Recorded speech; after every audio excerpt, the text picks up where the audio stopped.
Hey, tonight we're stepping into the gentle glow of a medieval morning in a quiet village, far from castles and kings, where life is woven with the rhythms of the earth and the passing seasons.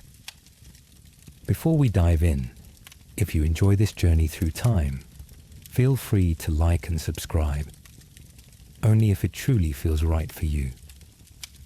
Now, settle in, soften the lights around you, maybe let a soft breeze brush your face, and let's gently wander back to a world where every day carried a spark of magic and meaning, especially the days marked by festivals. You wake slowly as sunlight slips through the gaps in the wooden walls of your humble cottage. The air carries the warm, familiar scent of fresh bread baking in the communal oven, mixed with the faint smoke of last night's hearth fire. Outside, the morning chorus of roosters and the low murmur of neighbors stirring begin to stir the village to life. But today is not like any other day. Today is a festival day, a breath of joy in a life ruled by seasons and toil. You run your hands over the rough linen of your tunic, worn soft from years of use. The floor beneath your feet is cold and uneven, a mix of packed earth and stray hay. As you step outside, your eyes catch the vibrant colors of hand-woven banners fluttering lazily between wooden posts.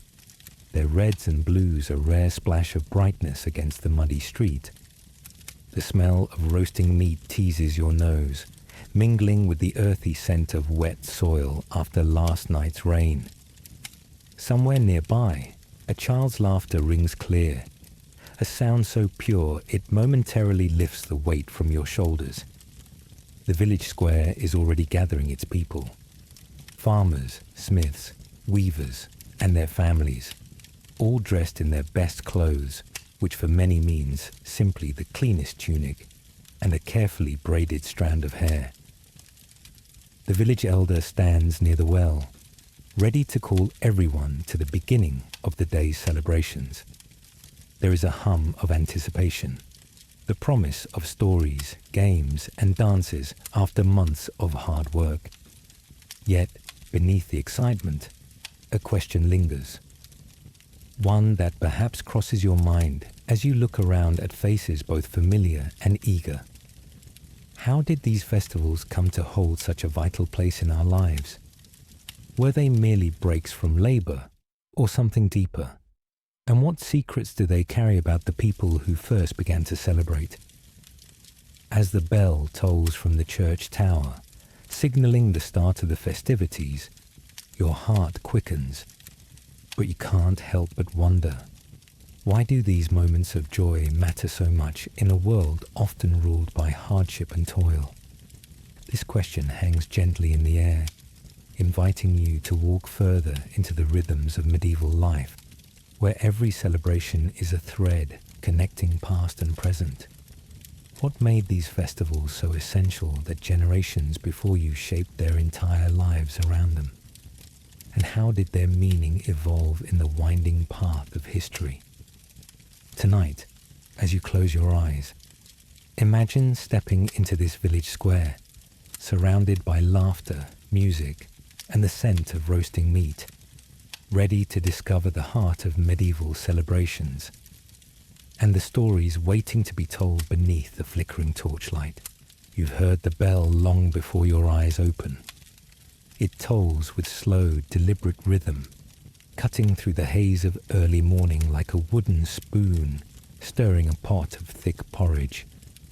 The stone walls around you hold the night's chill, and your blanket, rough spun wool, scratches faintly against your skin as you rise.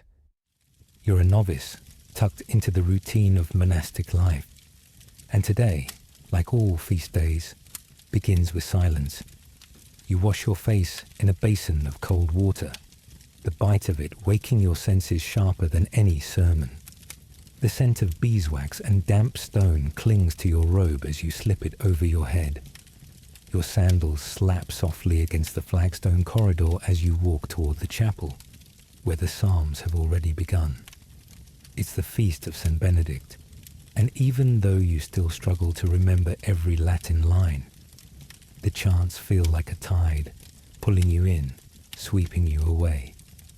The incense is thick, fragrant with frankincense and myrrh, and it coils in the beams of morning light that spill through stained glass. Each note of the chant seems to hang in the air before dissolving. You stand there, still half asleep but reverent, aware of the long chain of monks who have sung this same hymn for generations. A bird chirps just outside the window, so faint, yet so shockingly alive against the backdrop of solemn devotion. Later, you help in the kitchen. There's a special meal to be prepared today. Salted fish instead of porridge, and honeyed bread that's only made on feast days. The warm scent of it seeps into your fingers as you slice the loaves. You catch a glimpse of Brother Martin sneaking a taste, and he grins sheepishly when your eyes meet. The joy is quiet here, measured. No shouting, no dancing, but it's joy nonetheless. In the cloister, the older monks recall feast days from their youth, when relics were paraded through the village and entire towns shut down for celebration. You sit beside them, listening as they speak of Corpus Christi, of Epiphany, of Lent's End, and of All Saints' Day, when candles flicker like souls along the aisles. You learn how the church shaped not only the soul but the year itself. Every week has its rhythm, every month its sacred echo. The calendar is a sacred machine, and feast days are its gears. Without them, time would unravel. The faithful need reminders of light in the dark, of rebirth in winter, of saints who once walked barefoot on thorned roads and prayed beneath burning suns. Feast days are more than holy. They're maps. They guide lives through hunger, storms, and grief. And yet, even within these holy walls, the ancient customs have not fully died. Some monks speak in hushed tones of bonfires lit on old solstices, of herbs burned on St. John's Eve. In the quiet of the scriptorium, where ink scratches parchment and dust floats in holy shafts of light, you see how old beliefs have bled into new rites. It's not heresy, it's memory. When evening comes, and the sun drops behind the cloister garden, you walk alone beside the trimmed hedges. You listen to the wind threading through the arches. You think of the people beyond the gates, your mother, your cousins, the villagers, whose feast days are not sung in Latin, but shouted over mugs of ale, danced into the dirt of village squares, or whispered in the woods beside flickering candles and carved charms. And you ask yourself, as the stars emerge one by one in the violet sky, what does this day look like outside the monastery walls? If sacred rites here are built from chants and scripture, what forms do their festivals take? What laughter, what smells, what secret meanings pass between hands clasped in dance, or lips pressed to a shared drink? Can a festival still be sacred if it's celebrated in the mud, not in marble? What do those beyond the cloister gates feel on days like this? And how do they mark time? Not by psalms, but by stories, firelight and song, and you feel the rough wooden handle of the plough against your palms, calloused from days and years of tilling the stubborn earth. The sun is higher now, casting a golden haze over the rows of barley and rye, and sweat runs slowly down your back, soaking the linen shirt clinging to your spine. Each step leaves a print in the damp soil, and the smell, earthy, rich, slightly sour, is the scent of your life. The field stretches ahead like a promise or a punishment, but today your tools rest, because today is feast day, not one decreed by kings or monks, but one carved into the bones of your people. You've looked forward to it all week. You know this day the way you know the smell of wet hay, the sound of your wife's hands kneading dough, the ache in your shoulders come evening. You wash yourself quickly, just face, hands and feet, in the barrel outside the house. The water is cloudy, but it's cool, and it feels good. Your tunic, still a bit damp from the wash your wife did 2 days ago, smells faintly of ash and soap root. Your shoes are cracked at the soles, patched twice already, but you brush the dust from them with pride. As you walk into the village square, you hear it, the faint skirl of a pipe, its tune uneven but eager. A boy dances barefoot, kicking up dust, while a girl twirls with ribbons tied to her sleeves. The scents here are intoxicating. Fat sizzling on iron griddles, boiled turnips laced with parsley, ale thick and frothy in wooden mugs passed hand to hand. You feel it in your stomach before your mouth. Someone has roasted a suckling pig, and the skin glistens with oil and salt. You haven't tasted that since midsummer. Old men sit under the linden tree, sharing stories in half whispers and laughs so hoarse they sound like bark. You catch pieces, a tale of last year's storm, a calf born with 2 heads, a neighbour who caught his wife speaking to a toad under the moon. Whether true or not hardly matters. They're part of the day, stitched into its pattern. You join a circle around the fire, where dancers stamp out rhythms that echo deep in your ribs. Your legs ache, but they move anyway. Children chase each other through legs and skirts, shrieking with glee, chased by dogs and the occasional angry goose. The village is alive in a way it never is on workdays. You catch your wife's eye across the square, her hair braided with daisies, her cheeks flushed, and you remember what it felt like to first dance with her. But the joy carries a sharp edge, doesn't it? Too much drink has already turned a neighbour's smile into a sneer. 2 brothers, red in the face, argue over who should lead the next song. Somewhere behind the bakehouse, someone's raised their voice loud enough to make a child cry. You hear it and feel a chill, even as the fire warms your knees. There's an old rule unspoken. The more joyous the day, the nearer the storm. And yet, the music plays on. The fiddler, who's already half drunk himself, doesn't miss a beat. He's seen it all before. So have you. You sit beside your eldest son, who's just now old enough to drink with the men. He watches the dancers, the fights, the food, all with wide eyes and silent thoughts. You nudge him, offering your cup. He hesitates, then drinks. His face twists at the taste, too bitter, too strong. And you laugh, slapping his back. First one's always awful, you mutter. And he grins like the boy he still is. Later, someone brings out the masks.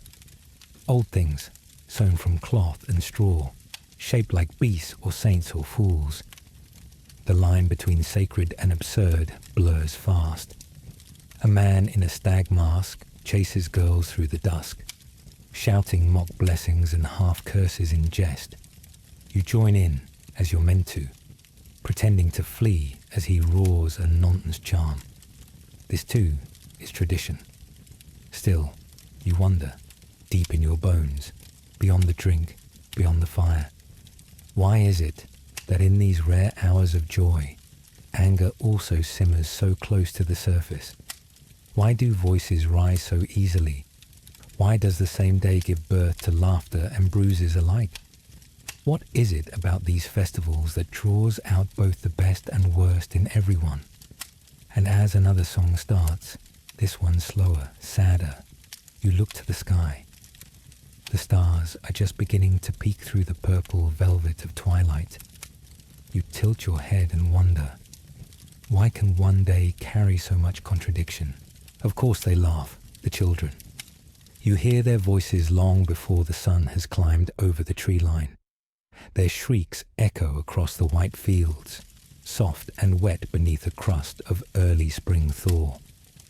Snow still lingers in the hollows, but today feels warmer, brighter. The wind carries something new. You can feel it in your bones, the way you've always felt these things, in the space between your ribs, in the way the fire breathes.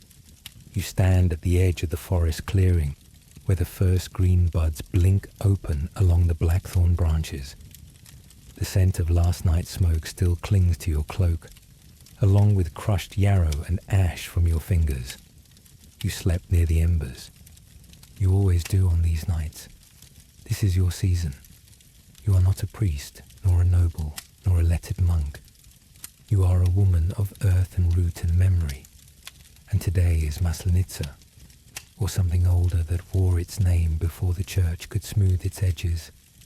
You hum as you stir the cauldron, not with words but with rhythm. The song is older than your grandmother's grandmother. Inside the pot, honey, flour and poppy seeds, thickened with egg and the warmth of goat's milk. You breathe in the steam and smile. Sweetness to tempt the sun back home. It always prefers sweets. At the edge of the field, a straw figure waits, tall, lean, hollow. She wears a crown of frozen reeds and a face drawn in charcoal, her smile slightly crooked.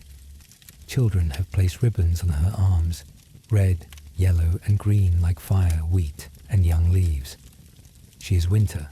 She must burn. But not yet. You gather the herbs with practiced hands. Wormwood, mugwort and nettle, each tied in a little bundle and passed through the smoke 3 times. You don't explain why. The villagers don't ask. They remember, even if they pretend not to. Later, when the sun is high, the villagers come to you. A girl asks for a charm to keep her cow from birthing early. A mother wants her son's fever to break. You give them your touches, your leaves, your muttered words. You give them hope, and they give you bread, cheese, and once a warm wool scarf. The priest does not come today. He says nothing of this festival.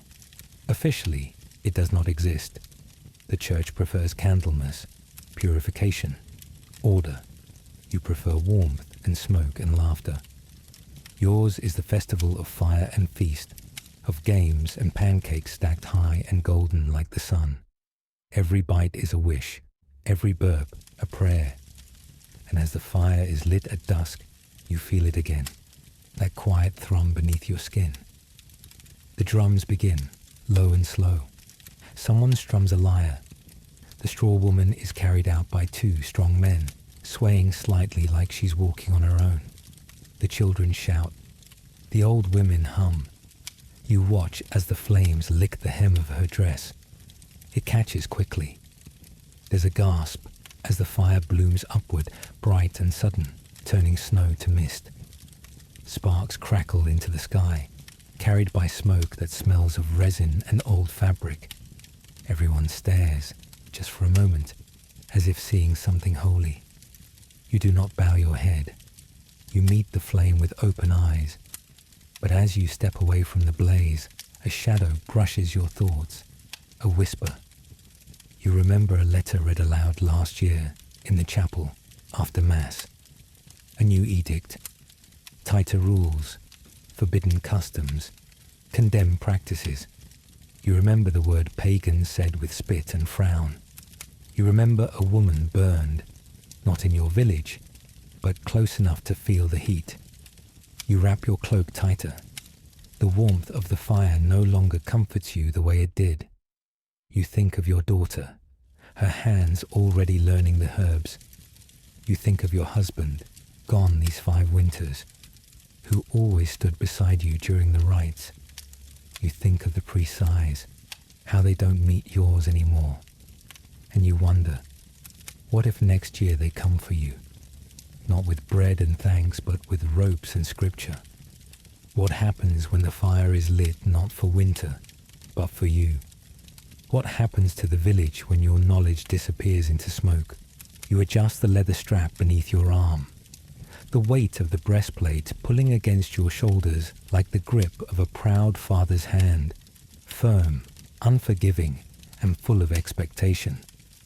The air reeks of horses, sweat, and iron.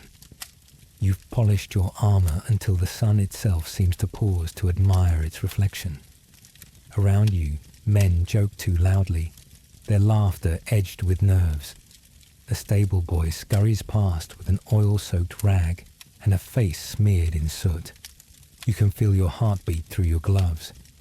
You are a knight, young still, but old enough to have fought once, bled twice, and lost sleep more times than you can count. Today is not a battle. It's a tournament. But the stakes, somehow, feel even higher. The banners flap lazily in the spring breeze, each bearing a house crest: lion, boar, falcon, serpent. The nobles have gathered along the long wooden stands, dressed in silks and furs and too many rings. You catch a glimpse of the countess, her fingers tapping a rhythm on her fan, eyes scanning the field. Not for beauty, for blood. Trumpets blare a sharp, brassy sound that makes your horse toss its head. You whisper to the beast, calming it with the same tone you once used to soothe your brother when he cried over a broken toy. Your horse, unlike your brother, listens. Beneath your armor, you're sweating. It's not just the heat, it's the watching eyes, the expectations of your house, the thin smile of Sir Theobald across the field, the one who beat you last year. He's older, stronger, and known to fight dirty. His squire has been bragging all week about a new trick hidden in his lance. The dust on the tournament field is soft and dry, rising in lazy spirals as the horses circle. The sun is warm on your back, though you barely feel it through the chainmail. You lower your visor. The world narrows to a slit of light, the sound of your own breath, and the rhythm of hooves. When the first charge begins, the world explodes. Wood on wood, shield on shield. The crash rings through your bones like a bell. You feel your lance strike something solid, his shoulder, his arm. You're not sure. You're already past him, circling again, breath heaving like bellows, vision swimming. The crowd roars. You survive the second round, though your shield is cracked. On the third, he clips your helmet, and your ears ring for minutes after. But you don't fall. When it's done, when your horse is led away, trembling and wet, and your armor is stripped off piece by piece, you sit on a bench in the shade, drinking watered wine that tastes like relief and regret. Your side aches, your pride even more. But around you, the feast has begun. Tables sag under roasted boar, glazed apples, and fresh loaves. Minstrels pluck strings and sing of brave knights and fair maidens, while squires sneak pastries under their tunics. The rich toast with jeweled goblets, the poor watch from behind fences. And you, somewhere between both, wonder what it all meant.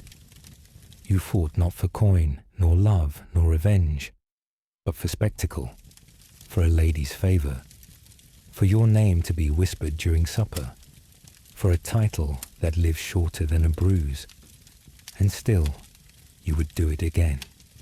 Because in the court of the nobility, tournaments are not just sport. They are a theatre of power, a chessboard where every smile hides strategy, and every bruise is a message. As you watch Sir Theobald shake hands with the Baron, too long, too warmly, you realize something. Victory doesn't always go to the stronger arm. It goes to the cleverer. So you ask yourself quietly, behind all the polished armor, the golden banners, and the painted smiles, who really wins these tournaments? And what if the next battle isn't fought on horseback, but at a table with goblets, whispers, and betrayal? The morning doesn't begin with birdsong or bells. It begins with fabric. Silks pulled taut, layered, inspected. You feel the rush of sleeves against your forearm as you assist the Chamberlain with another robe inspection. This one's for the Lord Chancellor, and it must be precisely the right shade of crimson. not too close to the queen's, or it will be whispered about. And here, whispers can turn careers to ash. You are a court servant, one of the invisible threads that holds the golden tapestry of the royal household together. Today is the feast of St. Hildegard, though most have forgotten the saint. What matters now is who is seated beside whom, whose goblet is filled first, and who receives a glance from His Majesty during the final toast. The ballroom is already being scented. Orange peels boiled in rose water, scattered in copper dishes. You pass them, their steam faintly sweet, clinging to the sleeves of your tunic. The footmen test the candle holders. Each candle is beeswax, tallow would reek, and each flame will be lit with a specific sequence, starting from the king's left and circling clockwise. You check the table arrangements. A long U-shaped stretch of dark oak, polished like glass. At its head, the king's chair, backed with carved lions and draped in blue damask. To his left, the Archbishop. To his right, the Duke of Westmere. Although Lady Eleanor is arguing that her brother should take that place this year, as his title was newly elevated. You don't comment. You only listen. The kitchen smells of butter and blood. Swans have been roasted and dressed in their own feathers, stuffed with herbs and dried fruits. A tower of almond paste shaped like a castle glistens in the corner. Everything here is symbolism. The swans are not for taste, but legacy. Majesty preserved in spice and spectacle. You make note of the order. Processional entry, greeting by trumpets, blessing from the Archbishop. 5 toasts spaced evenly, each followed by a course and a performance. Between the boar and the cheese, a troupe of acrobats. After the eels in saffron, a singer imported from Burgundy. You've already prearranged his cloak to bear the king's emblem, just subtle enough to flatter, not offend. But underneath the velvet and laughter, there is tension. The Count of Estwin arrived with an entourage twice the size of what was permitted. Lady Rosethorn declined to wear her husband's family colours, and the Chancellor has asked for his wine to be poured only by your hands. A signal. You know what that means. You've been a trusted ear long enough to recognise when a feast masks something sharper than merriment. As evening nears, the palace flickers into brilliance. Firelight reflects off goblets, sequins and swords. The nobles dance in measured circles, their steps rehearsed like arguments. The king rises, toasts, smiles. The crowd breathes, then laughs. You watch the Duke grip his cup just a moment too long. The Chamberlain coughs, a signal. You nod, subtle. Step forward, refill, smile, retreat. Nothing happens, and yet everything does. The traditions have changed. No longer rooted in the soil or the stars, the feast is now a chess match, gilded in ceremony. Each toast can shape treaties. Each delay can signal offence. You've seen one misplaced blessing ignite a border war. Here, celebration is a tool. But you wonder, beneath all this artifice and planning, can joy still breathe? Can a festival still be felt in the chest, not just calculated in the courtier's notebook? And then you see it. A brief, unscripted moment. A kitchen maid sneaks a sugared fig behind a curtain. A juggler drops an apple, then catches it with a grin. A young page and a lady-in-waiting share a look so quick, so pure, it might actually be real. You cling to that moment. You let it warm you like wine. But then your eye catches something else. A note passed between 2 sleeves. A steward who shouldn't be here. A gap in the guards. And you ask yourself, what if tonight's celebration hides not just ambition, but a plot? What if the feast is only the curtain, and behind it, something darker waits to be revealed? The candles flicker in the apse like stars caught in stone. Their scent is thick with beeswax. sharpened by the rising spiral of incense that clings to your robe. You stand in the chancel, facing the small congregation, your breath visible in the December cold. The wooden walls of the chapel creak softly, as if the saints themselves were leaning in to listen. It is the eve of Christ's birth, and you are the priest here, shepherd not of sheep, but of souls. You can feel the weight of the season in your chest, not heavy, but solemn. This is not the noise of a market feast, or the riot of a solstice fire. This is a deeper stillness, one that creeps beneath the skin like the first frost. The choir begins, their voices pure as frost wind, fragile as spun glass. The hymn is old, Latin folded into memory, and you mouth the words not from thought, but from the quiet muscle of ritual. Et in terra pax hominibus. Peace on earth, yes, though the earth itself is frozen stiff, and peace feels like a prayer you only dare whisper. You look at your people, a dozen souls huddled together in their finest wool, their boots muddy, their cheeks red. You know each of them by name, sin and sorrow. Old Merrick, who hasn't spoken since his daughter died. Tilda, whose fourth child is due before Epiphany. Even little Jan, whose cough hasn't left him since Michaelmas.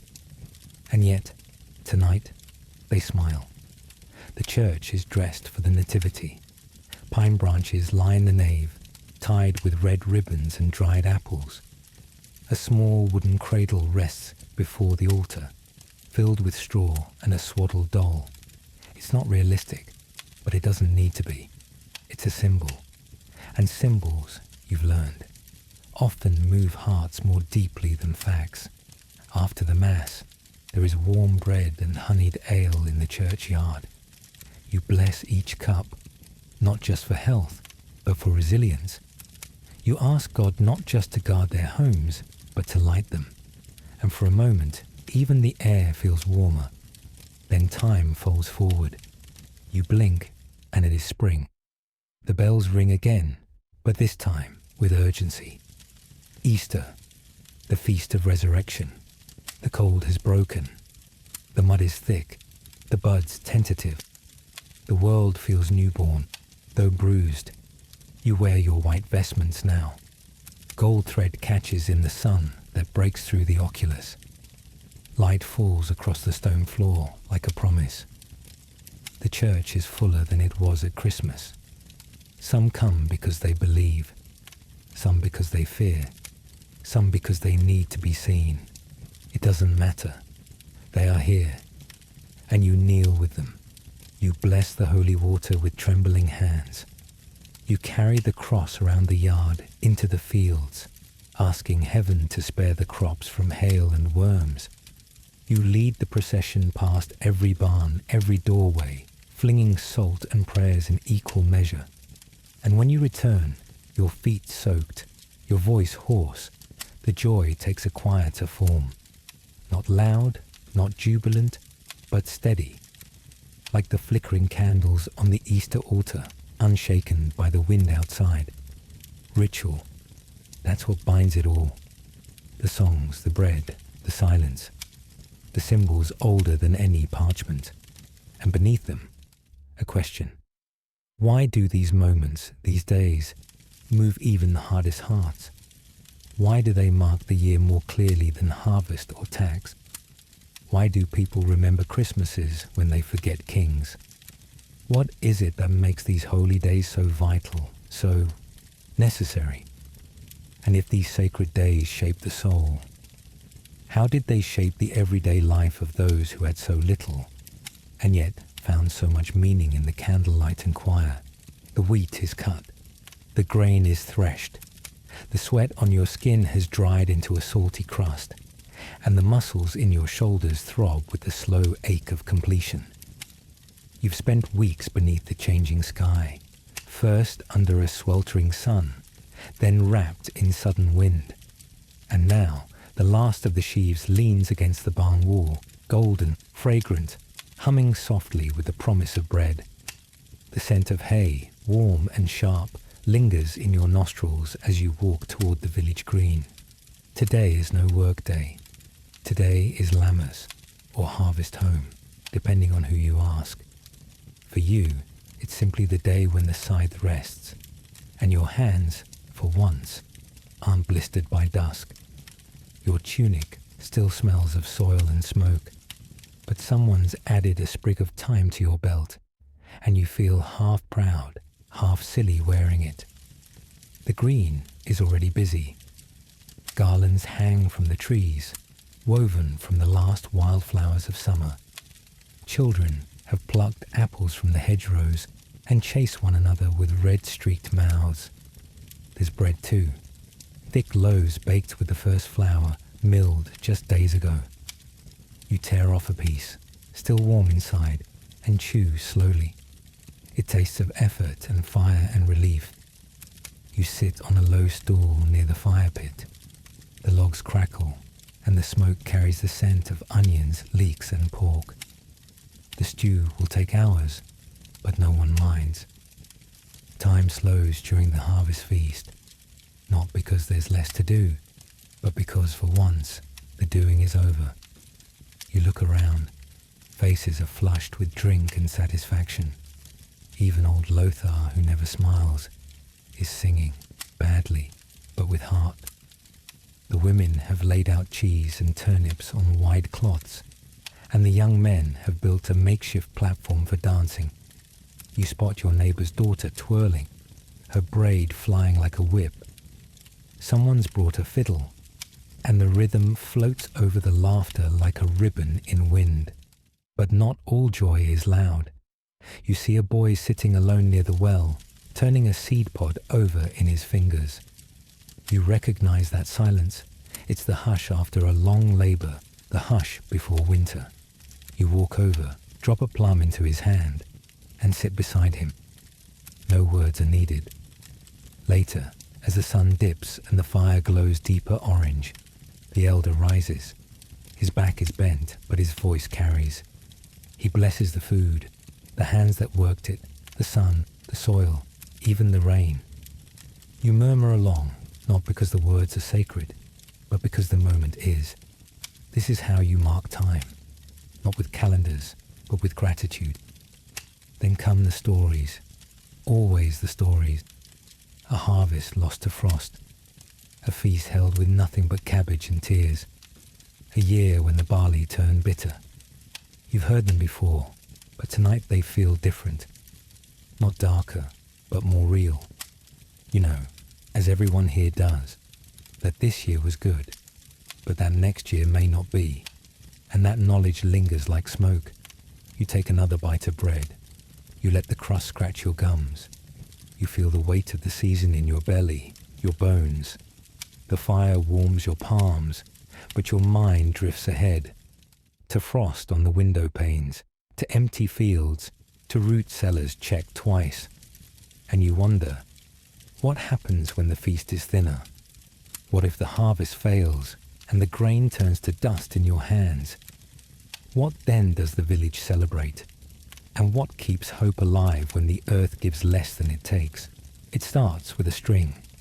A single note plucked against the late afternoon air, thin and light as straw. You test the sound, adjust the tuning peg, and try again. Now it hums deeper, richer, better. Around you, the village green shifts from market square to stage, though no one calls it that. The stalls are packed away, the baskets emptied, the coins counted and pocketed. But the day isn't over. Not yet. You sit on a stool that creaks under you, the wood softened from years of use.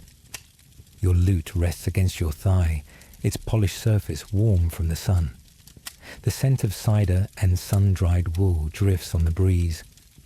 Nearby, someone roasts chestnuts in a pan over a fire that spits and hisses. You hear a dog bark, a child squeals, a woman laughs a little too loudly. You're a musician, not noble, not priest, not peasant exactly. You belong to the rhythm, the pause between words, the beat that shapes feet and stories. They call you when the work is done. You arrive with your bag, your strings, your voice. You give them what they didn't know they needed. You begin to play. A dance tune, quick and mischievous. It tickles ears and nudges hips. A few children are the first to move, spinning with arms too long for their bodies, shrieking with delight. Then the grown-ups, hesitantly at first, then bold. The circle forms, always a circle, and hands find hands, feet stamp in time. Dust rises beneath their boots, and it smells like dry summer and old hay. The dancing becomes a conversation, each step a word. The tapping heels say, "I'm here." The claps say, "I see you." The laughter says, "Let's pretend this day has no end." You play faster, then slower, teasing the tempo like a thread. They follow. They always follow. Between tunes, you rest. You wipe the sweat from your brow with a sleeve that smells of walnut dye and sweat. A girl approaches with a cup. Ale, warm and slightly sour. You nod your thanks. Her fingers linger a little too long on the edge of the cup. Her cheeks are flushed, but not from the heat. Then someone calls for a game. The rope is brought out thick and frayed and stretched across the green. 2 teams form. You watch them dig heels into dirt, laugh through gritted teeth, cheer and groan. You play a drum beat on your lute's wooden back, marking the tug of war with rhythm. Someone falls, cheers erupt, a shirt tears, no one minds. But not all play is simple. You've seen how a game can shift, how a laugh turns sharp, how a harmless chase turns into a grudge, how old feuds rise up with the dust, wearing masks of jest. You've played while men fought with smiles, their fists landing just a hair too hard. You've sung while lovers danced with others, eyes locked in quiet revenge. Even now, across the circle, 2 women twirl with mirrored steps, perfect, practiced. But you see the tension in their shoulders, hear the bite in their laughter. One of them glances toward the blacksmith's son. You follow her gaze and understand. Behind you, a group of older men play dice in the shade. Their voices are low, their bets high. You hear the jingle of coin, the hiss of warning. They aren't playing for fun anymore. Still, the music carries on. You begin a new melody, slower this time. A tune for twilight. Couples move closer. Hands settle on waists. Children begin to tire. The fire grows brighter against the creeping dusk. You play and watch and wonder. What lives inside this laughter? What sits beneath the stomp of feet and clapping hands? Is it only joy? Or is it memory? Is it the need to forget, just for a little while? And you ask yourself, as your fingers dance one final time across the strings, what secrets do people bury beneath their celebration? And what might be revealed if the dance ever stopped? You feel it in your fingers first. The soot, the flour, the memory. It never quite washes out. You are a craftsman, born into calluses, raised beside the clang of metal or the scent of dough rising before dawn. Today, though, your apron is clean. The tools are put away. Today is not for work. Today is for pride. The street outside your workshop hums like a hive. Banners hang from windows, blue for bakers, green for weavers, red for smiths, each stitched with the mark of your city. You see them fluttering as you lace your boots, the worn leather shaped to your foot like a second skin. You press a bit of oil into your palms, not to soften them, but to give the illusion you tried. This is Guild Day. You step out into the cobbled street, the sun just beginning to warm the shutters. Already the stalls are opening, ones that don't sell, but show. A cabinet maker has brought a miniature altar, carved with saints so fine their eyes almost follow you. The coopers are rolling barrels down the slope, trying not to look like they're showing off, though they are. And someone from the Tailors Guild has rigged a puppet theatre where even the bishop is a marionette. You carry your own piece too. Maybe it's a hammer with an iron grip shaped like a lion's paw. Maybe it's a loaf scored with your personal crest. Whatever it is, it weighs less than your pride and more than your name. Because today, you aren't just a worker, you're a master.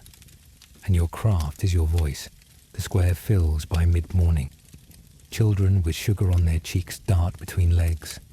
Apprentices stand stiff in their new tunics, eyes wide with hope and terror. The old masters gather under the awning near the well, their cloaks stitched with decades of dust. They nod at you as you pass. That's all. A nod. You feel the rhythm of the celebration build like a forge bellows, slow at first, then hot.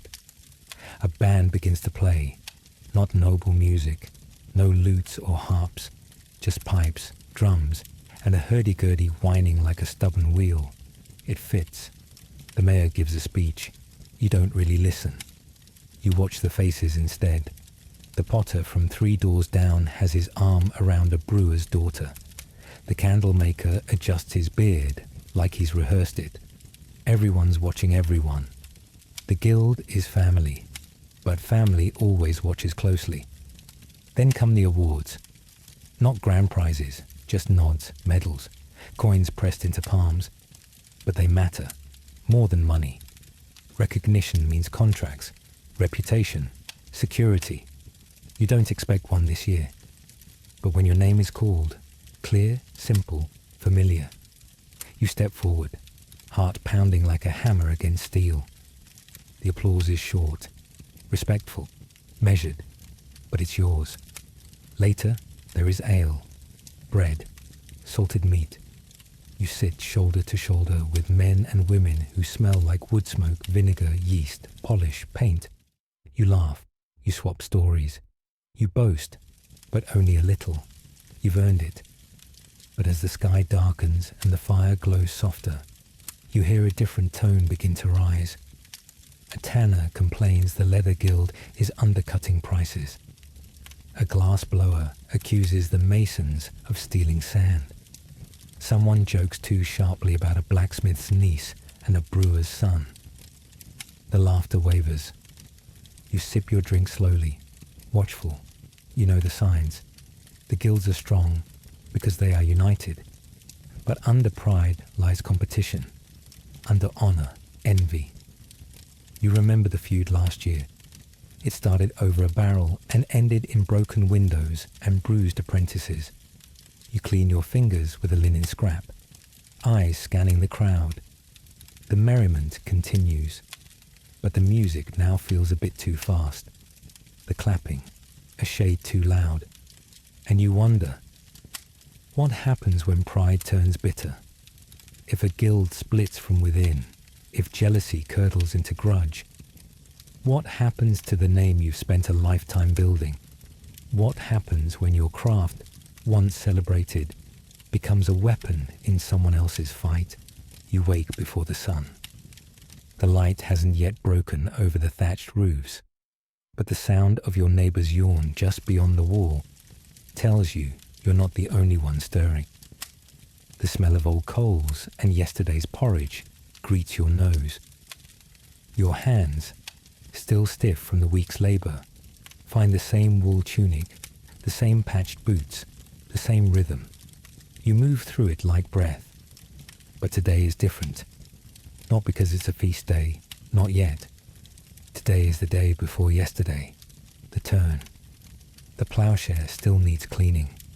The tools must be oiled. There's hay to shift before the frost sets in.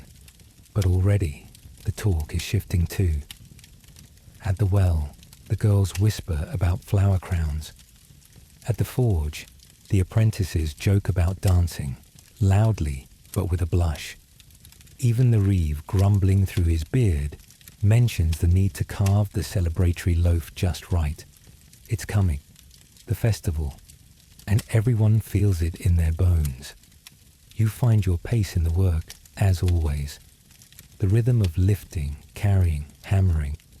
It's predictable. It makes sense. But your thoughts keep slipping forward. To the garland your mother is weaving. To the bench already dragged near the green. To the cider cask that groans slightly as it settles in the cold. Because this is how it always works, isn't it? You labor, you sweat, you ache.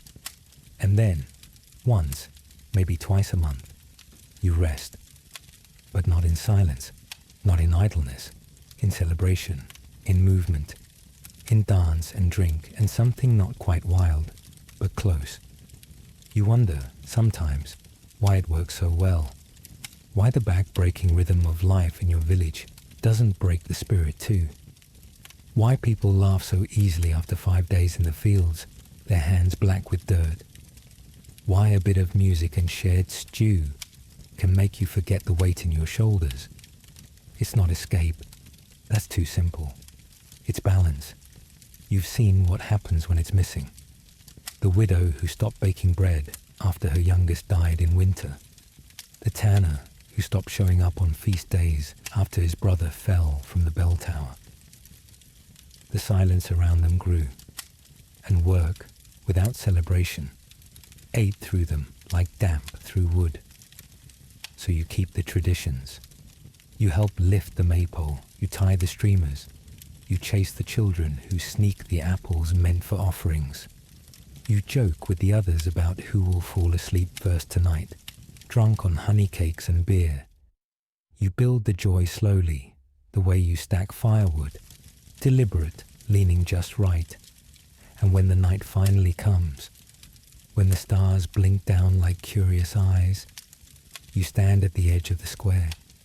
You watch the games begin, the singing swell, the small fires burn. And for the first time in days, your shoulders don't ache. Or maybe they do, but the music drowns it out. There's meaning in the pause, not in stopping, but in shifting. In remembering why you labor in the first place. To feed, yes. To build, yes. But also to belong, to move together, to make space for joy without needing permission. Still, a thought lingers. What if the rhythm breaks? What if work becomes endless and the festivals fewer, thinner, forgotten? Can a life built on toil still find its shape if the dance is taken away? Or is it the celebration that gives the labor its soul? The pot has been simmering since dawn, though it holds little more than water, 2 shriveled onions, and a handful of barley swept from the corner of the sack. You stir it slowly, not because it needs it, but because the motion calms your hands. It gives you something to do while the children sleep a little longer, tucked close under threadbare blankets. The air in the house is cold enough to keep breath visible. You're a father this year, but more than that, you're a provider in a season that gave you almost nothing to provide.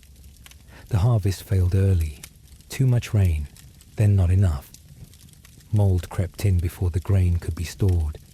You'd watch the fields turn from promise to regret. And now the cellar echoes.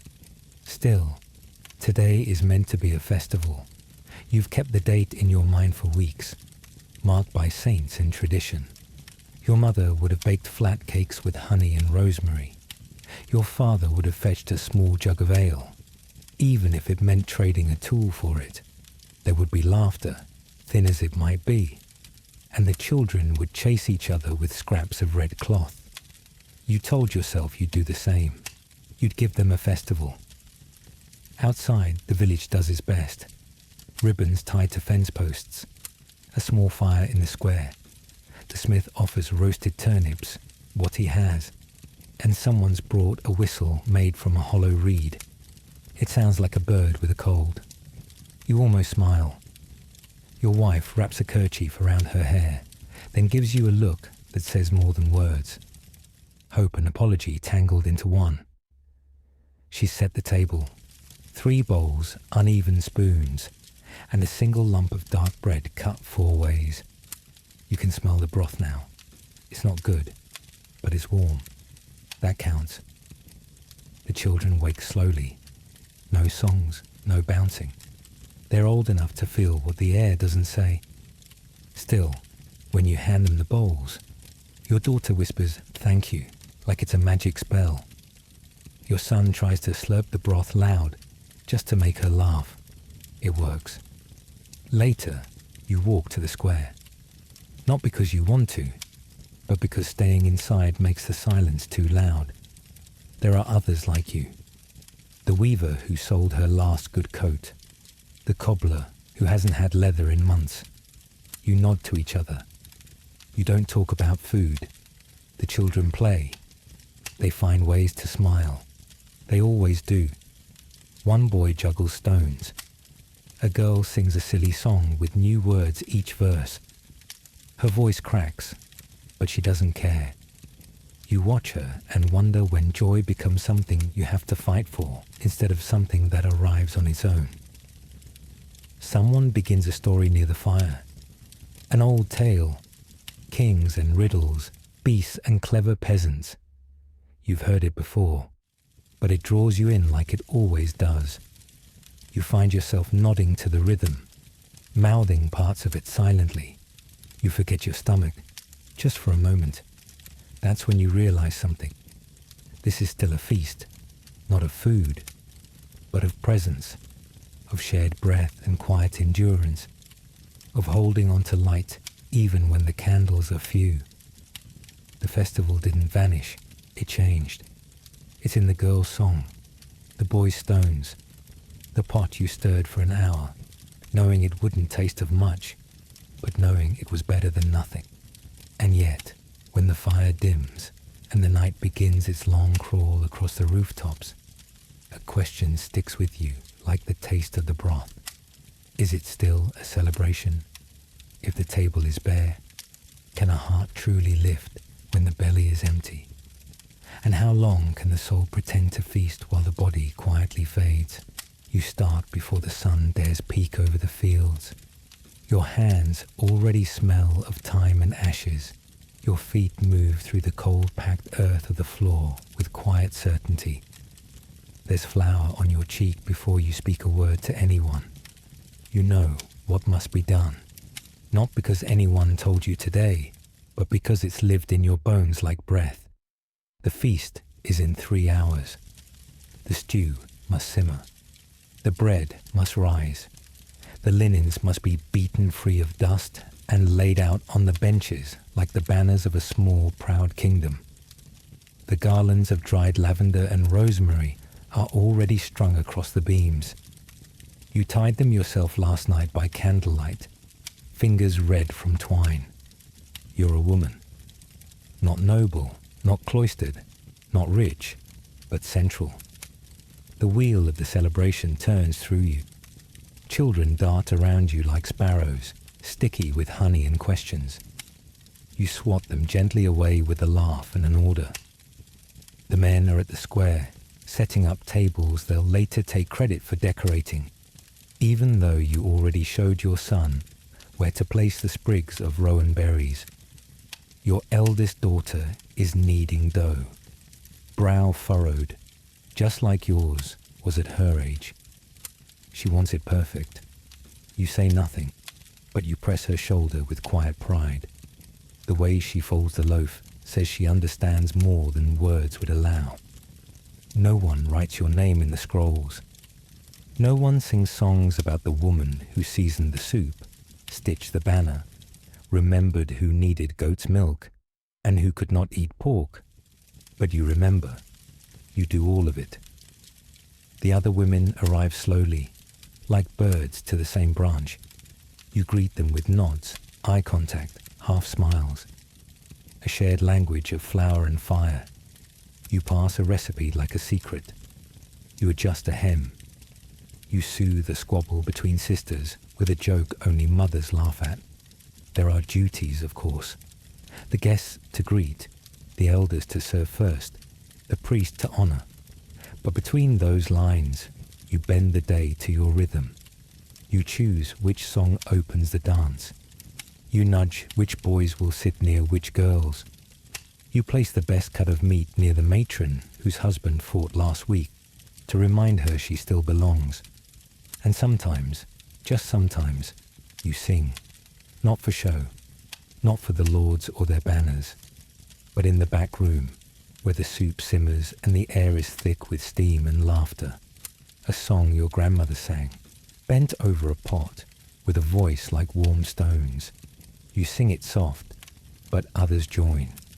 The melody grows like dough left to rise. The men don't hear it, or if they do, they think it's just pretty background noise. But you know better. Later, when the fire crackles and the wine is thick in everyone's cheeks, one of them raises a toast. He'll thank the saints, the harvest, the weather. He may even glance in your direction, but you'll already be clearing plates, exchanging glances with the other women. You know the truth. You held the day together with your hands, your voice, your presence. And as the stars appear, and your daughter leans against your arm, eyes drooping from cider and dancing, you wonder, was your influence ever truly hidden? Or was it always there, woven into every garland, every recipe, every whispered story told beside the hearth? Could it be that, in ways they never speak aloud, the feast always belonged to you? Your fingers itch before your feet even reach the square. It's not the cold, it's the pull, the need to pluck, to strike, to send sound out into the open like birds startled into flight.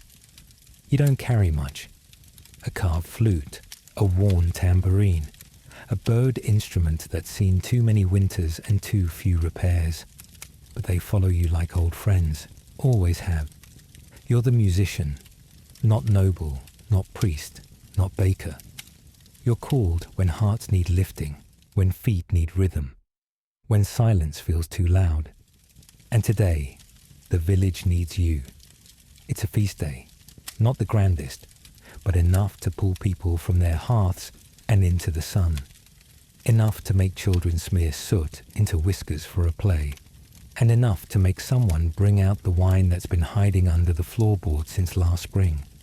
You sit at the edge of the green, a crate for a stool, and test the strings. The first notes are thin, barely audible above the chatter. But you're patient. The rhythm comes slowly, like coaxing a fire from damp wood. A few children clap along, offbeat but eager. Then someone taps a toe. Then a hand finds a hip, and the dance begins. Your music doesn't just accompany the day, it shapes it. You guide the laughter, stretch the stories, give rhythm to the jugglers, and courage to the shy boys watching the girls from behind barrels. You shift melodies like moods, lively for the games, slow and warm when the light grows gold and bellies grow full. Your instruments aren't perfect. The tambourine lost half its jingles years ago. The flute cracks in the high notes, but no one cares. In fact, they love the imperfections. They make the music real, like a voice cracking from joy, or a laugh breaking into wheeze. You feel it deep in your ribs, that connection. You play not to them, but with them. There's something ancient in it. You don't need sheet music. You don't need permission. You need rhythm, breath, and the fire in your chest that tells you, now is when you lift them. And they follow. They always do. You've played at harvest feasts where the air smelled of apples and horse sweat. You've played at weddings, funerals, births, sometimes all three in the same week. You've played when there was food enough to waste, and you've played when the bread was thin and silence threatened to swallow the village whole. Music is memory, it's hope, it's mischief and mourning, dressed in different tempos. Tonight, you lead a circle dance around the fire. You quicken the beat until even the elders are clapping. The shadows leap higher than the flames. Faces blur into one another, flickering between joy and exhaustion. You don't stop, not yet. Not while their hands still move and their feet still answer. But then, a string snaps. It's small, barely a twang, but it jolts you. You falter, just enough. The rhythm hiccups, the dancers stumble. Not fall, but flinch. Someone glances over. Another coughs. The laughter dips. You recover, switch to the drum. Pick up the pace. But the moment has changed. It's subtle, like a draft in a sealed room. The music is still there, but something has cracked, and the thought creeps in. What happens if the music stops? Not just the sound, but the pulse, the beat that holds the feast together. What would they do if your voice went silent? And what then would fill the silence you leave behind? You've walked this road before, hundreds of times. The bend near the mill, the cobbles that always threaten to twist your ankle just before the baker's corner. But today, the street feels different beneath your boots. Not because the stones have changed, but because you have. Today, you're not just a passerby, you're a participant.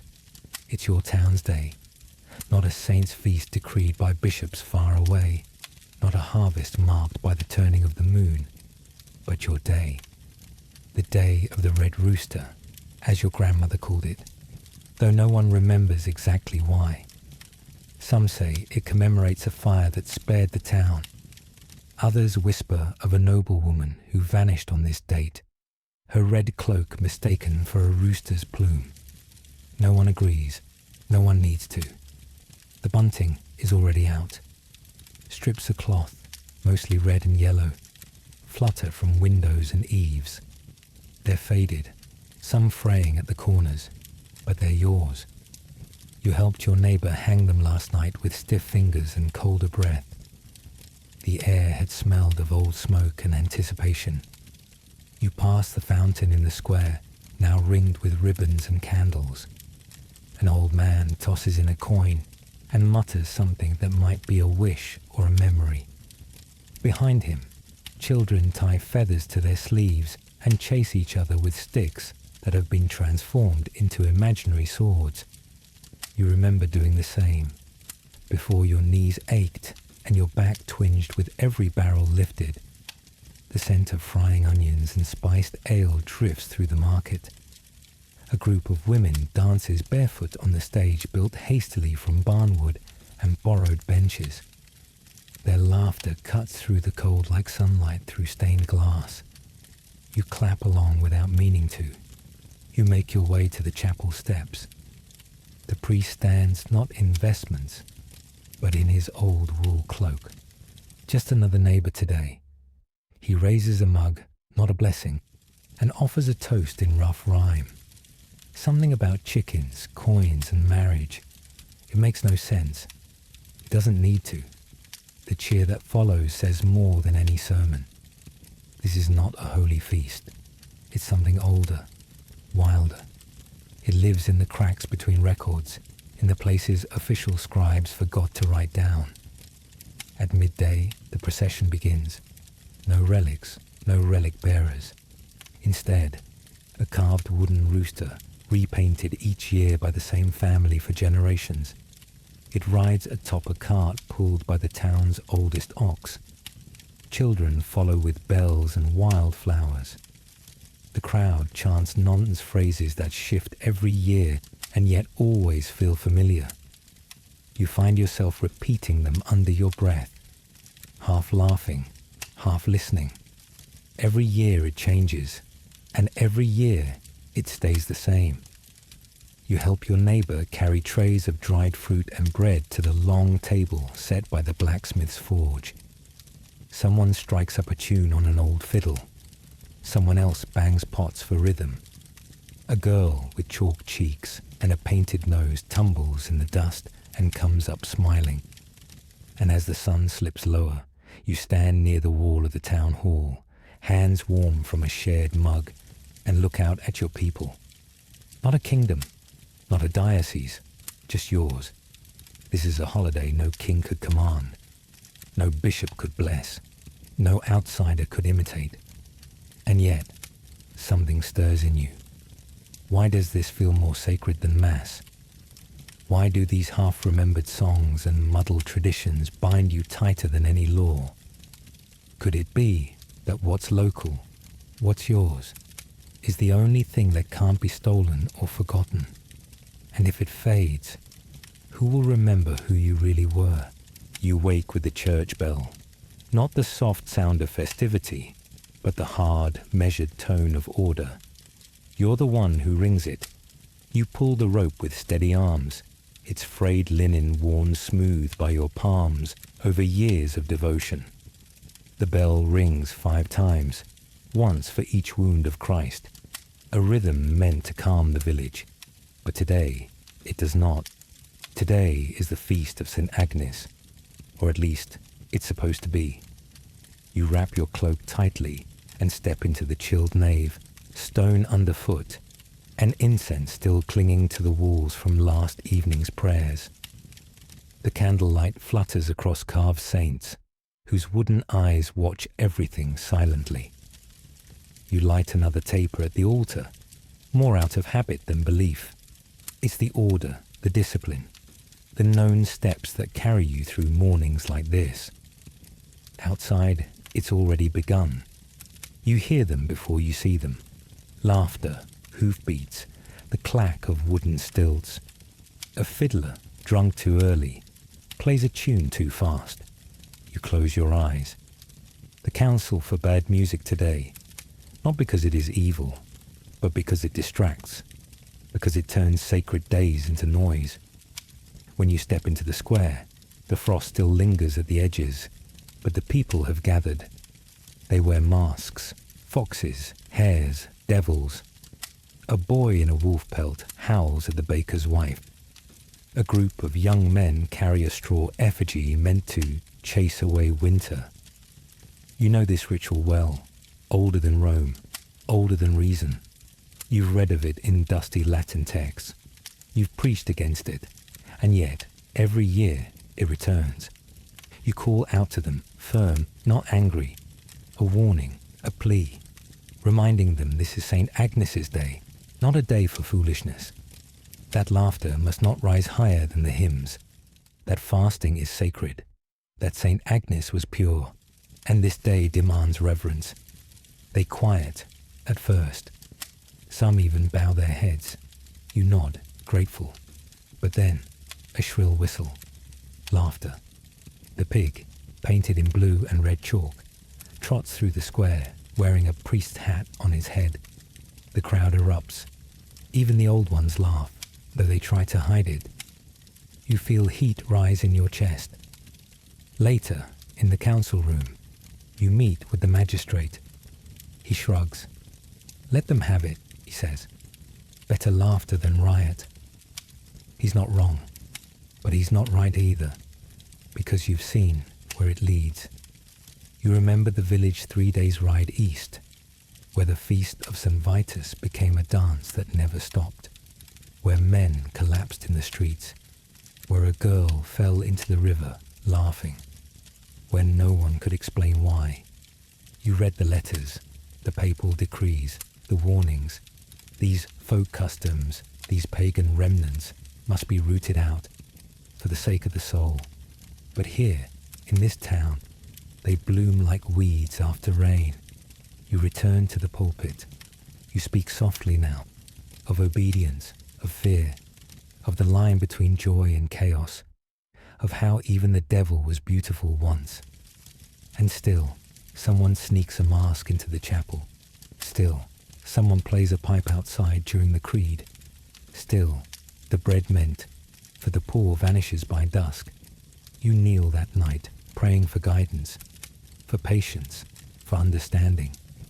But a question lingers in your chest, like a hidden ember in dry thatch. What happens when the shepherd cannot silence the flock? What happens when their joy becomes defiance? And if you push too hard, if the feast becomes forbidden entirely, will they rise not in reverence but in rebellion? You tighten your cloak against the wind, your boots pressing into frost-hardened mud. The road beneath you is uneven but familiar, the kind of path that's walked more by memory than by sight. The trees are bare, their black fingers clawing at a pale sky. And somewhere ahead smoke curls from chimneys. A village, a feast, a winter one. You are a traveller, not in search of coin or conquest, but of rhythm. You follow the festivals, the pulse of the land. And in every village the season sings a different song. Winter is quiet, but heavy. You arrive just before sundown, when the sky bruises to indigo and the villagers huddle near the central fire. The feast is small: turnips, dried meat, bread with bits of seed and hope. But the mood is reverent. They speak softly of light, of St. Martin or St. Lucia, depending on the tongue. The children wear crowns of candlelight or antlers woven from straw. It's not joy they share, it's endurance. The cold presses on the door like a beast begging to be let in. So they sing to stay warm. They pass cups of mulled wine. They remember the dead and whisper to the saints not to let them join too soon. And then, as spring arrives, everything breaks open. You feel it first in the mud. The earth is loose again, playful, dirty. The air carries bird song and the sharp scent of thawed dung. Here, the festivals burst like buds. Maypole dances, fertility rites, mock weddings and playful trials. You find yourself painted in blue chalk one morning, chased by a girl dressed as a hare. She ties a ribbon to your sleeve and declares you the fool, a title of high honour for 1 hour. They feast on eggs and new greens. They make offerings to saints and spirits alike, just in case. Everything feels alive and slightly dangerous. By summer, the celebrations stretch out like long shadows. You sweat through them. They're louder now. Markets, tournaments, fairs where oxen wear flower crowns and sausages hang in garlands.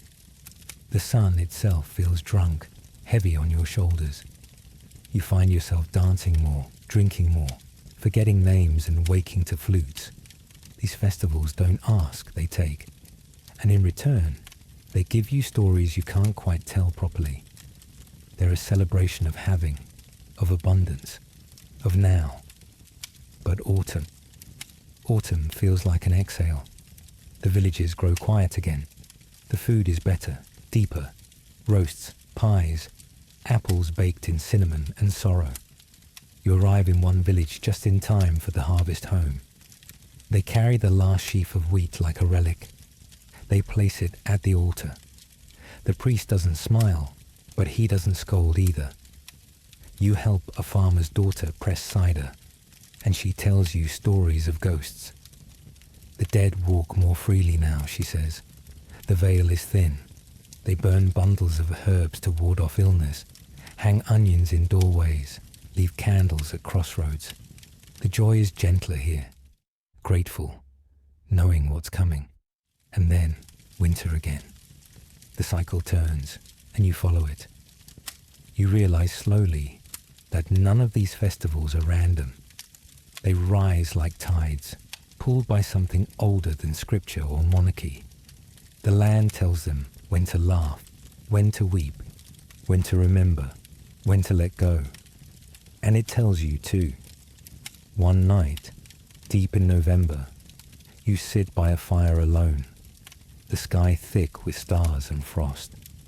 You think of all the places you've passed through, all the fires you've warmed by, all the faces that welcomed you for one night and then faded with the smoke.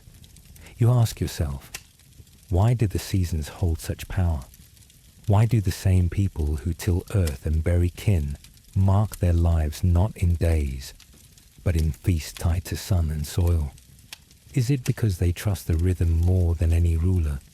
Or is it because, without these markers, these shared moments of meaning, they might lose their place in the turning world entirely? You rise before the cock crows, before the frost has finished tracing its lace along the window ledge, before the fire even remembers its name. Your hands are stiff, but your mind is already moving, through recipes, portions, the timing of coals and steam. You are the cook, not just for any day, but for the feast. The great pot in the center of the kitchen still holds a hint of yesterday's bones. You stir it gently, letting the scent of marrow and spice wake up the corners of the room.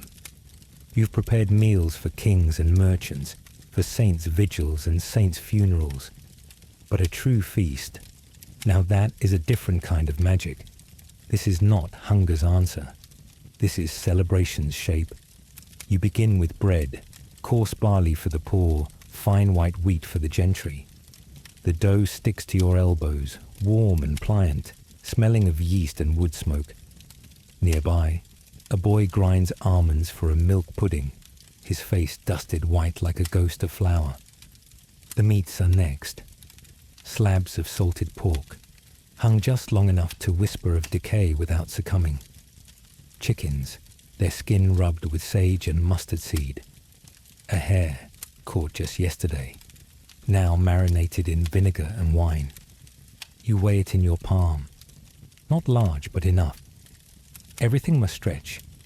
You move to the table of herbs and dried fruit. Fennel, mint, rose petals for colour, currants for the rich.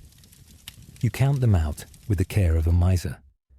Each flavour is a signal, a memory, a message. Cloves for warmth, cinnamon for status, nutmeg only if the Lord himself appears. The stew bubbles thick with root vegetables, parsnip, leek, carrot. You add a pinch of something dark and fragrant. The boy asks what it is. You don't answer. Some recipes must stay whispered. In the back corner, a woman tends to the ale. It's warm today, brewed thick and bitter. A festive kind, laced with honey and herbs. Strong enough to make a peasant forget the taxes. Gentle enough to keep the priest from scolding. By mid-morning, the hall is warm. The air heavy with layered scents. Smoke, spice, fat.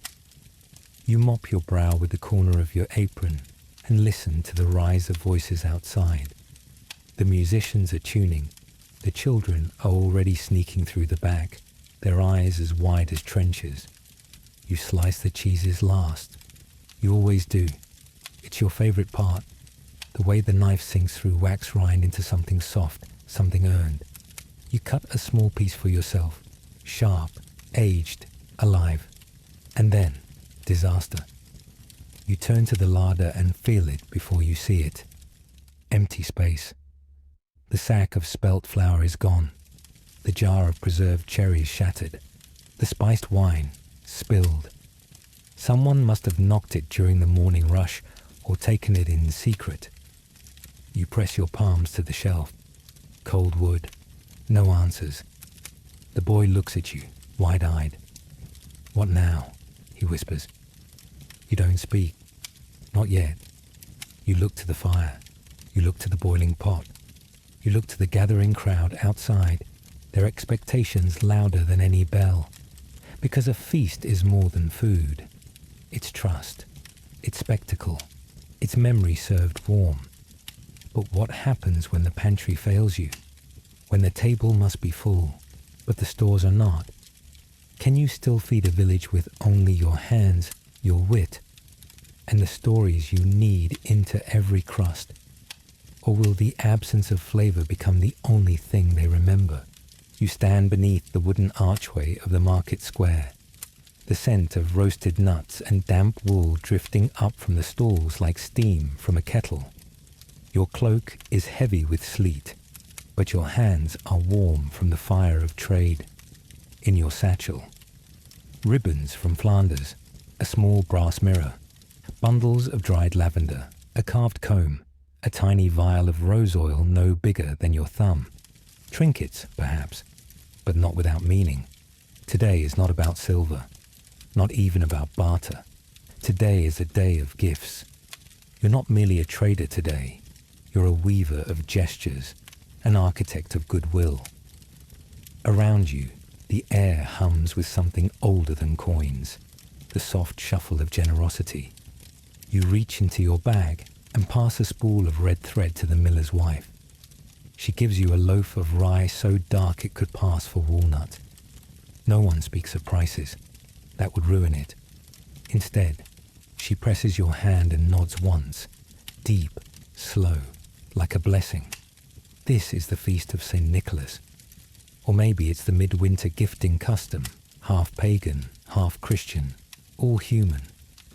No matter the calendar, the meaning is the same.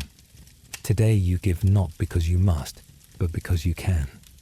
A boy offers you a handful of pine cones stained with wine, his version of incense. You give him a small flute, carved crudely but tuneful. His eyes widen. You see the moment he imagines himself playing in the king's court. That's what a good gift does. It carries someone, if only for a heartbeat. Later, an old monk gives you a jar of thick golden honey. No trade, no words. He simply places it in your palm and smiles with all his teeth missing. You give him dried oranges. He sniffs them like sacred relics. You pass through the town square, where a group of women wrap parcels in cloth, each one tied not just with knots, but with memories. A shawl once worn by a grandmother, a wooden spoon carved by a suitor, a needle kissed in secret before being passed to a younger sister. Gifts, you realize, are never just things. They are timestamps, carriers of affection, sorrow, pride, warnings and promises disguised in wool and wax. But not all gifts are welcome. As you move closer to the manor, the nature of giving changes. The steward distributes small coins to the poor, flanked by guards with pikes. The recipients bow low, not from gratitude, but necessity. Behind the steward, a table of cured hams and sugared almonds sits untouched, reserved for the noble feast. None of it will reach the families at the gates. A noblewoman, wrapped in fur, offers you a coin for your best brooch. You know it's worth 3. But today, you say nothing. You bow. You accept. Because sometimes, refusing a bad deal is worse than taking it. You leave her with the brooch, and in return she drops a garnet ring in your hand. You don't look at it until later. When you do, you realize it belonged to someone else once. The band is bent, the stone worn, a gift re-gifted, a favor repaid, a debt cleared. You rub the ring, wondering what it meant before it reached you. That night, beside the fire, you open your pack. It's lighter, but inside it, things feel fuller. You count not goods, but connections. Who smiled? Who frowned? Who touched your sleeve when they said thank you? And then the thought hits you, gentle, quiet, strange.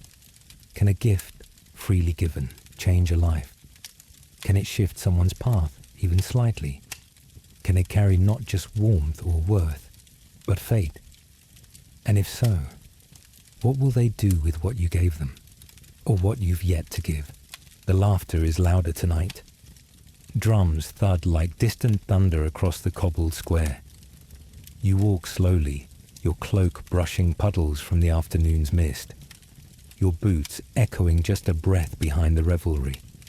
Everyone's attention is on the feast. No one sees your eyes moving beneath the hood. You're not here for the music.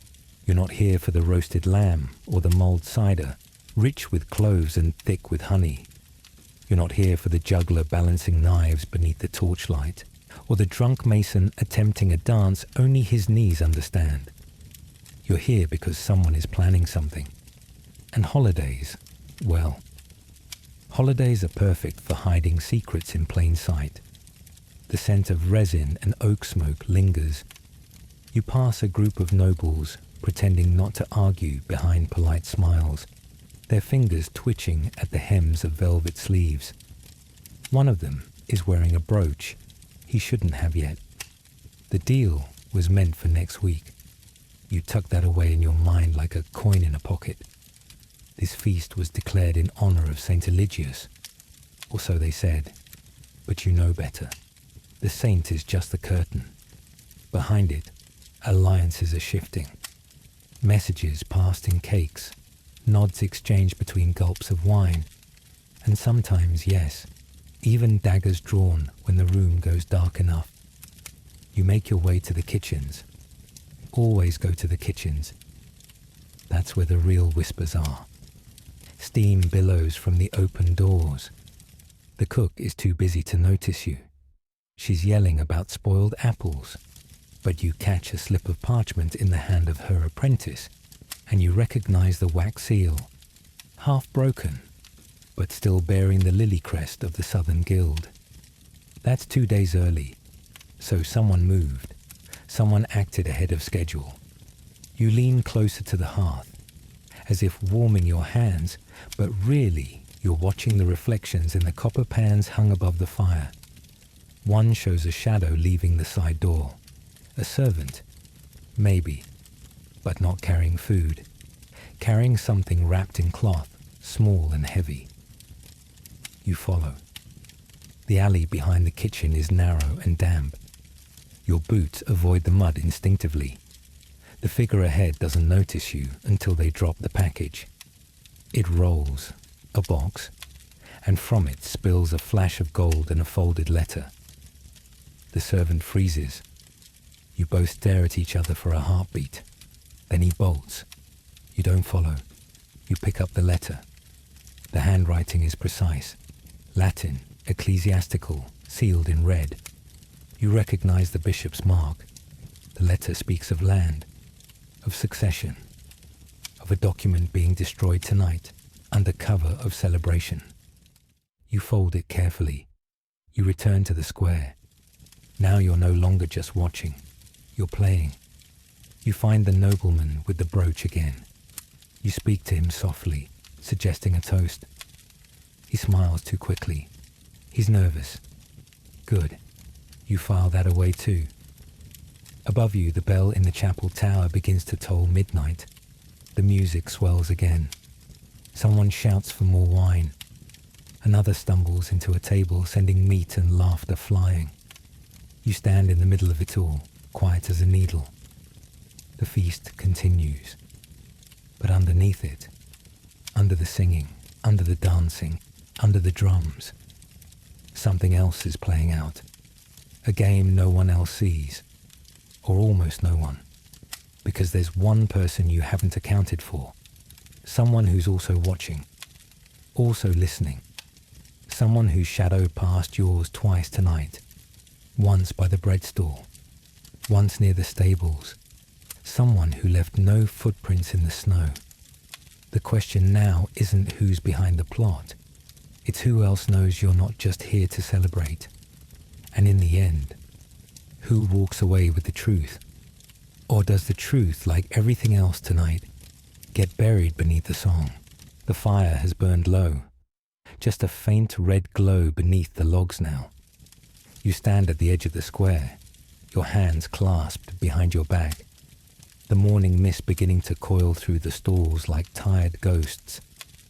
It's always you who says the final words. Always you who rings the bell 3 times to mark the closing. You're the elder, the one they look to when the songs stop. Around you, the festival has thinned. Colourful banners now droop with dew, and half-torn wreaths hang limp across the beams. Some children still run barefoot through puddles, their laughter light but fading. Most are asleep, curled beneath carts or on hay bales, arms draped over each other like kittens in a basket. And the adults, they're stirring again, slowly, with the weight of real life pressing on their shoulders like a sack of grain. You inhale. The scent is no longer roasted meat and honeyed bread, but damp earth, wax, and the lingering smoke of torches. It's the smell of the after. All around, signs of the feast are being swept away. A spilled goblet, a ribbon fluttering in a puddle, a cracked drumhead tossed by the wall. These things mean the same thing in every village, every year. It's over. The holiday is gone, and the world resumes. You walk through it slowly, past the cider barrels now empty and slumped sideways, past a woman scrubbing candle wax off the stone threshold of the chapel. past a line of oxen yawning as their owners ready them for fields still soaked from last week's rain. And you speak, not loudly, not as a command, but as a tone everyone knows. It's time. Your voice cuts through the morning haze like a blade through wool. People begin to move. The carpenter rubs sleep from his eyes and lifts the first board. The baker checks the ashes in his outdoor oven. The priest adjusts his robe and murmurs a prayer into the cold air. Even the chickens seem to understand. Their clucks sharper now, their wings flapping in rhythm with the town's slow return to motion. But inside you, something stirs. And it's not routine. It's a thought, a question. One that has haunted you at the end of every festival for as long as you can remember. Did the feast change them? Did the stories shared around the fire, the dances under moonlight, the laughter between those who were enemies last week? Did it matter? You think of the boy who gave his only apple to the girl from the other parish, of the widow who danced for the first time since burying her husband, of the way the reeve and the miller finally clasped hands after 3 years of bitterness. You think of the silence now, not dead silence, but the breath after a song. You pause by the chapel and look up. The bell tower looms above, grey against the pale sky. You raise the rope and ring it once. The sound rolls over rooftops like a memory. And as it fades, you wonder, what do they carry home with them?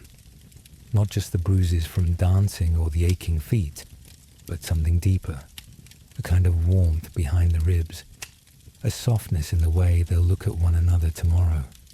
You've seen it before. Some of them will forget it by morning. Others, perhaps, will hold on to it for days. And maybe, just maybe, one or two will remember it for the rest of their lives. Because sometimes, just sometime, a festival isn't just a break from life. It's the seed of something new, a beginning disguised as an ending. And so you ask, silently, inwardly, as you pull your cloak tighter against the morning chill, can a single night of joy reshape the soul of a weary world? Or is it all just a beautiful illusion? The embers are cold now. The banners long since folded. You sit alone on a wooden bench worn smooth by time and hands like yours, fingers curled around the edges, as if still holding the echo of the music. The feast is over, not just this year's, but all of them. And yet somehow, it remains, in the air, in the bones of the place. You've seen so many seasons turn, so many torches lit and extinguished, so many faces caught between joy and hunger, laughter and loss. And still, you wonder, why did they keep doing it? Why in a world so full of struggle, plagues, taxes, hard winters, bad harvests, the church's iron grip?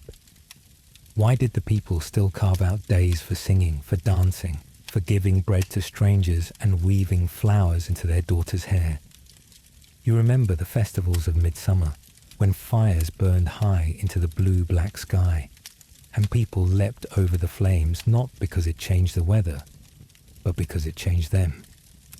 You remember the hush of candlelight on Christmas Eve, the smell of beeswax and pine needles, the way even the poorest child was given a moment to feel sacred.